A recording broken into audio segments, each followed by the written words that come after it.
siku ya Jumapili tutakuwa na ibada mbili.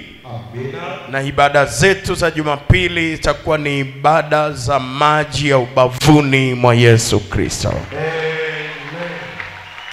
Maji hayo ni kupitia kikombe kipya ambacho huna haja ya kununua ama kuja nacho. Kikombe hicho utakikuta hapa kanisani pamoja na maji hayo. Sema amina na ubarikiwe sana. Usinunue kikombe njiani. Usije na kikombe kutoka nyumbani kwako. Kwa sababu maji haya ni maji ya ubavuni mwa Yesu.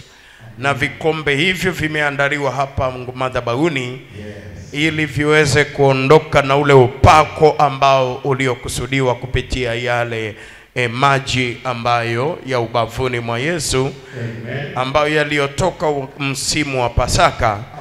Ndio yale yanayokwenda kuhudumia maisha yako na familia yako katika msimu huu. Hakikisha usiache mtoto wako nyuma.